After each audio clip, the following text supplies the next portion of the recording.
आचार्य समंतभद्र स्वामी ने रत्नकर्ण श्रावकाचार्य के तृतीय परिच्छेद में 63 नंबर के श्लोक में यह बतलाया था कि 5 अणुव्रतों का पालन करने वाला भव्य जीव निश्चित ही स्वर्ग की वैभव के लिए प्राप्त करता है। स्वर्ग की उत्तम अवस्था के लिए वह प्राप्त करता है, स्वर्ग की अवस्था के लिए पाता है, स्वर्ग का सुख वह भोगता है। प्रायः कर लोग ये सोचते हैं कि धर्म करने का उद्देश्य क्या है? स्वर्ग है। धर्म करने का उद्देश्य है ना, धर्म करने का उद्देश्य क्या है? स्वर्ग है ना। धर्म करने का उद्देश्य है ना जो है वो क्या है? स्वर्ग है। धर्म क्यों किया जाता है? तो व्यक्ति सोचता है कि मुझे स्वर्ग की प्राप्ति हो, इसलिए क्या करते हैं? धर्म करते हैं। पर स्वर्ग की प्राप्ति के लिए धर्म नहीं किया जाता है। किसके लिए? स्वर्ग की प्राप्ति के लिए धर्म नहीं किया जाता है, मोक्ष की प्राप्ति के लिए धर्म किया जाता है। यदि कदाचित मोक्ष नहीं मिल पाया तो स्वर्ग तो स्वतः ही मिल ही जाएगा। पंचाणुव्रत निधियो निरति कर्मण फलंति स्वर्गलोकम। यानी स्वर्ग लोक की प्राप्ति जैसे कोई एक चतुर किसान होता है और वह चतुर किसान क्या करता है कि खेत में बीज बोता है। जिस समय वो खेत में बीज बोता है तो वह ये कामना नहीं करता कि मुझे भूसा की प्राप्ति हो। खेत में वह बीज बोता है और बीज बोते समय वो ये भाव नहीं रखता है कि मुझे भूसा की प्राप्ति हो। वह खेत में बीज इसलिए बोता है कि मुझे है ना गेहूं की धान्य की मुझे प्राप्ति हो। और जब उसके लिए धान्य मिलता है, गेहूं मिलता है, तो गेहूं के साथ में भूसा अपने आप मिल जाता है। इसी प्रकार से जो मोक्ष को चाहता है उसे स्वर्ग तो निश्चित मिलेगा ही मिलेगा, है ना। स्वर्ग तो से प्राप्त हो ही जाएगा। स्वर्ग की कामना करने की उसे आवश्यकता नहीं है, स्वर्ग प्राप्त करने की उसे है ना आवश्यकता नहीं। वह तो स्वयं ही है ना प्राप्त। जैसे कोई मट्ठा के लिए बनाता है, दही को बनाता है, तो कोई व्यक्ति छाछ की इच्छा नहीं करता है ना। वो मट्ठा इसलिए बनाता है कि मुझे मक्खन की क्या हो?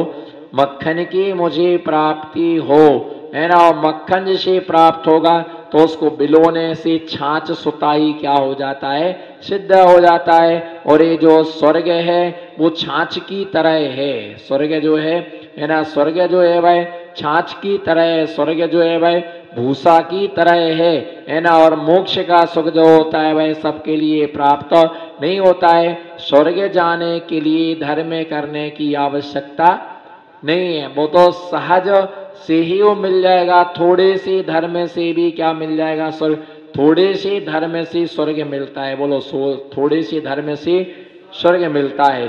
किंचित धर्म से भी स्वर्ग मिल सकता है। बोलो, किंचित धर्म से ही सुख मिल सकता है, परंतु किंचित धर्म से मोक्ष नहीं मिल सकता है। मोक्ष जाने के लिए पूरा धर्म करना क्या होता है? आवश्यक होता है। क्या? मोक्ष जाने के लिए पूरा धर्म करना आवश्यक होता है। स्वर्ग जाने के लिए एक बार नमोकार मंत्र पढ़ने मात्र से स्वर्ग हो सकता है। एक बार नमोकार मंत्र को सुनने मात्र से स्वर्ग हो सकता है। मुनिराज के लिए एक गिलास आहार देने से भी स्वर्ग हो सकता है। चलो देने की बात तो दूर रही, क्या? चलो देने की बात तो, आहार देखने मात्र से क्या हो सकता है? स्वर्ग हो सकता है। आहार देखने मात्र से, आहार की अनुमोदना करने मात्र से। पर इसका मैंने ये कहा कि आहार देखने मात्र से स्वर्ग हो सकता। बोलो, आहार देखने मात्र से स्वर्ग हो सकता। इसका मतलब मैंने सहजता से आपको रास्ता बता दिया है। इसका तुम लोग नाजायज फायदा मत उठाना, क्योंकि सब कर्म की कल्ला है। कोई भी धर्मात्मा नहीं यहाँ तो यदि गुजरात में तो टार्च लेके हेलोजन लेकर के ढूंढने को निकलो, कोई धर्मात्मा मिल जाए तो मुश्किल ही है। वो कहेंगे कि महाराज तुम भी हमारे साथ कर्मात्मा हो जाओ, पर हम धर्मात्मा होने वाले नहीं है। क्योंकि जो आहार करा के भागेंगे फिर दूसरे दिन लौट के आएंगे, भगवान का अभिषेक करके जाएंगे तो लौट के ही नहीं आएंगे। और महाराज का बिहार करा के जाएंगे तो कहेंगे महाराज हाथ जोड़ो पीछा छोड़ो। गुजरात में तो धर्मात्मा ढूंढे ढूंढे नहीं मिलेंगे, और बुंदेलखंड में कर्मात्मा ढूंढे नहीं मिलेंगी। हर 10 कदम पर 2 धर्मात्मा मिलेंगे बुंदेलखंड में। कितनी? हर 2 कदम पे 2 धर्म, हर 10 कदम पर 2 धर्मात्मा मिलेंगी। यहाँ 100 कदम पर 1 धर्मात्मा नहीं मिलता है। तो भैया धर्म तो क्या है? थोड़े से, किससे? थोड़े से धर्म करने से भी स्वर्ग की प्राप्ति हो सकती। अनुमोदना करने मात्र से क्या है? किसकी अनुमोदना करने से? आहारदान देखने मात्र से क्या मिल सकता है? बोलो आहारदान, जोर से बोलो। आहारदान देखने मात्र से स्वर्ग मिल सकता है। इसका मतलब कल से चौका बंद। वैसे ही मुसीबत है, यहाँ तो वैसे ही मुसीबत है। और जो ले दे के टूटी फूटी व्यवस्था है, तो महाराज ने बोल ही दिया कि देखने से क्या मिल सकता है? स्वर्ग मिल सकता। कौन धोती पहने, कौन दुपट्टा पहने, कौन आलू छोड़े, कौन प्याज छोड़े, कौन गुटखा छोड़े, अच्छा है सब खाओ और आहार देखो। महाराज ने कही है कि आहार देखने मात्र से, अनुमोदना करने मात्र से क्या मिल जाता है? स्वर्ग मिल जाता है। परंतु ध्यान रखें, जिनके अंदर आहार देने की योग्यता नहीं है, उन्हें आहार देखने मात्र से स्वर्ग की प्राप्ति होती है। उन्हें अनुमोदना करने से स्वर्ग की क्या होती है? किसके लिए? जिसके अंदर आहार दान देने की योग्यता नहीं है। जैसे पक्षी, जैसे जानवर, जैसे विकलांग आदमी, जैसे क्या? लूला, लंगड़ा, अपंग, अंधा, बहरा, है ना, हीन काष्ट वाला, सूतक पातक वाला, है ना, विजाति विवाह करने वाले, इन सब को अनुमोदना से क्या मिलता है? फल मिलता है। क्योंकि इनके अंदर आहार दान देने की योग्यता नहीं है। इनके अंदर आहार दान देने की योग्यता नहीं है। और जिसके अंदर आहार दान देने की योग्यता नहीं है, ऐसा व्यक्ति जो है उसे अनुमोदना का क्या मिलता है? फल मिलता है। तो ऐसे जो स्वर्गलोक है ना, जो 5 अणुव्रतों का पालन करता है, ऐसा मनुष्य।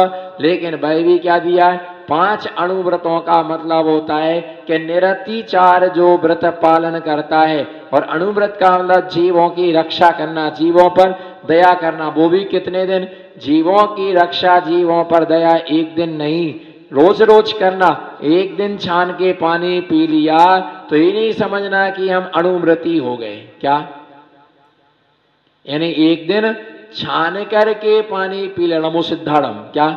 1 दिन छान करके पानी पी लिया, इसका मतलब ये नहीं कि हम अणुव्रती हो गए।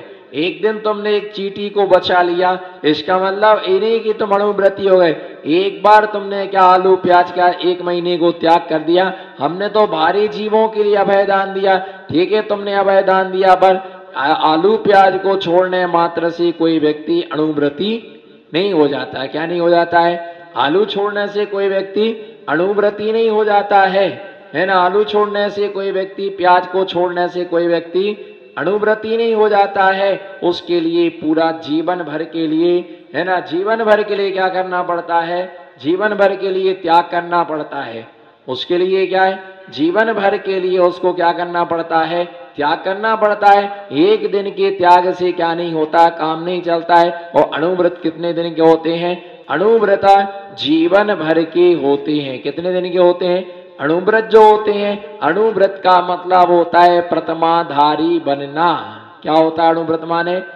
अणुव्रती का मतलब होता है प्रतिमाधारी बनना, प्रतिमाओं को लेना। कौन सी प्रतिमाएं? जयपुर से ले आना 4 प्रतिमाएं। कहां से? जयपुर से ले आना 4 प्रतिमाएं। वो जयपुर की प्रतिमा नहीं है। ये प्रतिमाएं जो मिलती हैं, कहाँ मिलती हैं? कौन देता है? ये कुछ प्रतिमाएं ऐसी होती है जयपुर में मिलती हैं, कुछ प्रतिमाएं ऐसी होती जो आचार्य महाराज के पास में क्या होती हैं, है ना, मिलती हैं। हमने तो आज तक देखी नहीं आपके पास में प्रतिमा। थैला में रखी, बैग में रखी, कार्टून में रखी, किसके घर पर रखी? तो भैया ये प्रतिमाएं नहीं होती हैं, ये व्रत रूप प्रतिमाएं होती। कौन सी प्रतिमाएं होती हैं? ये व्रत रूप प्रतिमाएं होती। कौन सी प्रतिमाएं होती हैं? ये व्रत रूप प्रतिमाएं होती हैं, है ना। जैसी दर्शन प्रतिमा, व्रत प्रतिमा, सामयिक प्रतिमा, पुरुषोत्तना, सचित, रात्रि मुक्ति, ब्रह्मचर्य, आरंभ, परिग्रह, अनुमति, उद्दिष्ट, है ना, भोजन त्याग, ये प्रतिमाएं होती जिसमें व्रतों का क्या होता है? पालन होता है। श्रावक की 11 प्रतिमाएं और 12 व्रत। हम एक बार किसी शहर में गए एमपी में, तो एमपी में क्या है, जैसे हमारा वहां पर प्रवेश हुआ और एक आध महीने रहे, पर कोई कॉलोनी के लोग आए, बोले महाराज जी आप हमारी कॉलोनी में पधारो। मैंने सहजता में उनका निमंत्रण क्या कर लिया, स्वीकार कर लिया। जैसे ही मैं वहां पर पहुंचा तो कॉलोनी में जैसे ही पहुंचा तो उन्होंने प्रवचन रखा। प्रवचन जैसे हुआ तो वहां का जो अध्यक्ष था, उस अध्यक्ष ने सबसे पहले मेरे से प्रश्न किया और उसने माइक में संचालन में निवेदन करते हुए बोला उसने कि महाराज जी बताओ आप 13 पंथी हो कि 20 पंथी हो? क्या पूछा? बोलो क्या पूछा?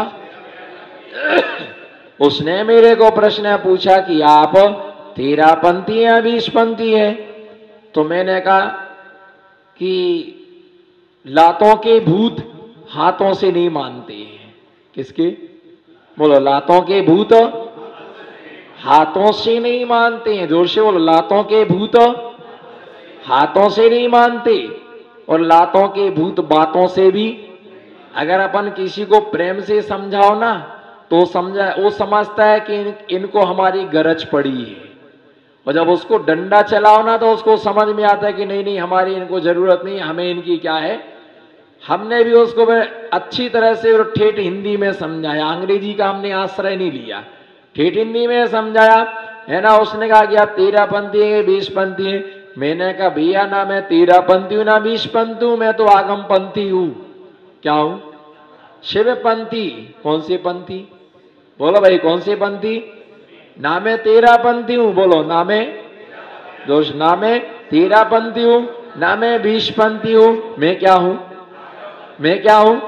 जिनको लड़ना लड़ते रहो, 13 में लड़ो 20 में लड़ो, हम हमारे पास हमें लड़ने को शक्ति भगवान ने नहीं दी है। हमारे लिए भगवान ने शक्ति कर्मों को नष्ट करने के लिए शक्ति दी है। हमें कर्मों से लड़ना है, हमें फूल पत्ता चढ़ाने वालों से नहीं लड़ना है ना। कौन दूध चढ़ा रहा है, कौन दूध से अभिषेक कर रहा है, उसकी श्रद्धा। बोलो उसकी।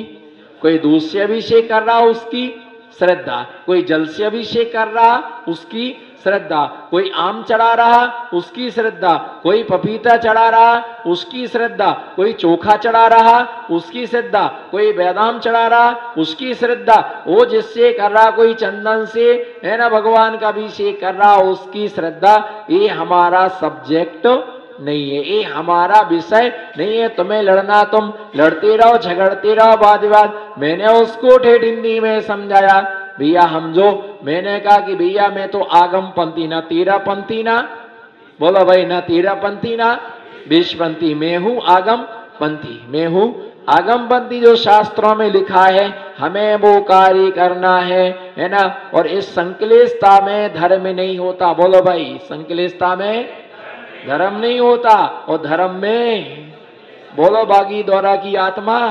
संकलिष्टता में आप ही को समझा रहे, संकलिष्टता में धर्म नहीं होता।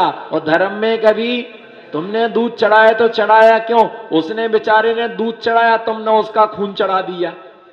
क्या? उसने दूध चढ़ाया, तुमने उसका खून चढ़ा दिया है ना। उसने केला चढ़ा दिया, तुमने उसकी हड्डियां चढ़ा दी है ना। तेरे को मैं अर्थी पर चढ़ाऊंगा, तूने चढ़ाया तो चढ़ाया क्यों? अरे भैया ये तो अपनी अपनी आस्था, अपनी अपनी श्रद्धा, अपनी अपनी भक्ति, अपनी अपनी भावना होती है। उसने कहा तुम 13 पंथी या 20 पंथी, तो मैंने उसके लिए समझाया कि भैया ये ध्यान रख के चलो है ना। दिगंबर साधु जितने होते हैं वो सब 13 पंथी होते। कितने होते हैं? संभल के सुनना। मुझे मालूम बात, आप बहुत खुश हो रहे कि हमारा 13 पंथी है। मैं सब समझ रहा हूं, मैं फेस रीडिंग कर रहा हूं तुम्हारी। तुम्हारे अंदर बहुत खुशी हो गई कि महाराज क्या है 13 पंथी है, और हम तो 20 पंथी को चौका लगाते नहीं है। ये अच्छा हो गया हमारा 13 पंथी निकले। हाँ ये अच्छा हो गया, हम हमारा 13 पंथी निकले। तो हम 13 पंथी हैं। कितने पंथी हैं? महाराज जितने दिगंबर साधु हैं, बोलो जितने जितने दिगंबर साधु हैं वो प्योर, कोई मिलावट नहीं है, प्योर प्योर गोल्डन 6 है ना। प्योर 24 कैरेट हीरा 6 के केला केला केला कैरेट 24 कैरेट हीरा 6 है ना। शुद्ध 13 पंथी है। कितने पंथी है? अब सारे 20 पंथी भड़क जाएंगे, हम नहीं लाएंगे महाराज को, महाराज तो 13 पंथी छे, है ना भैया। क्योंकि पंक्ति माने लाइन, पंक्ति माने क्या होता है, पंक्ति माने कितना, पंक्ति माने लाइन। और हाँ, जिसकी 13 लाइनें हो वो 13 पंथी। क्या बोलो भाई, जिसकी 13 लाइनें हो 13 पंथी। हमारी 13 लाइनें लिख लो आप, 14 भी नहीं हो सकती, 12.5 नहीं हो सकती, 11 नहीं हो सकती, 13 है ना। 5 महाव्रत, कितने महाव्रत, एक एक लाइन में एक एक लिखो, कितनी हो गई लाइनें, 5। 5 समितियां लिखो, कितनी हो गई, 10 लाइनें हो गई। 3 गुप्तियां लिखो, उसके नीचे 3 गुप्तियां, कितनी लाइनें हो गई, कितनी लाइनें हो गई, हमारी 13 लाइनें। हम कितने पंथी हैं, 13 पंथी। अब तुम्हारा नंबर है, अब तुम्हारा नंबर, तुम बच के जाओगे कहां, है ना। अब तुम्हारा नंबर, तो मैंने उससे अध्यक्ष को समझाया मैं 13 पंथी हूं, उसने जोर से क्या बजा दी, तालियां बजाई, सारा समाज खुश हो गया, बोले बढ़िया है, सब बुंदेलखंड के थे, है ना, 13 पंथी हैं। मैंने कहा जितने श्रावक हैं वो सारे 20 पंथी हैं। कितने,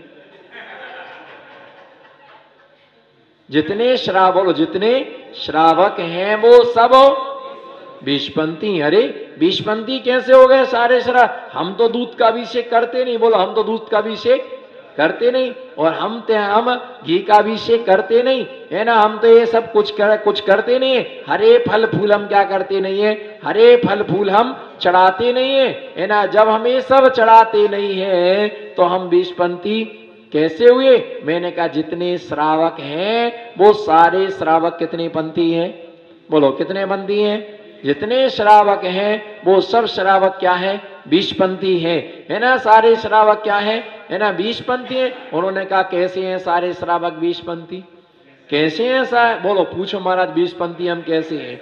अरे नहीं, हम तो 13 पंथी है, बोलो। जो ना बोले उसे पिछी कमंडल शास्त्र 28 मूल गुण, 36 मूल गुण, 25 मूल गुण और 24 तीर्थंकर के 1452 गणधरों की कसम। थोक में तीर्थंकर की 64 रिद्धियों की भी कसम जो ना बोले। जितने भी श्रावक हैं वो सारे श्रावक। लाल होने की जरूरत नहीं है, गुस्सा करने की जरूरत नहीं है, क्रोधित होने की जरूरत नहीं है, भड़कने की जरूरत नहीं है, क्योंकि कसाय में प्रवचन नहीं होता। बोलो कसाय में, बोलो हमारे जोड़े जोड़े, कसाय में प्रवचन नहीं होता, और प्रवचन में कभी कसाय।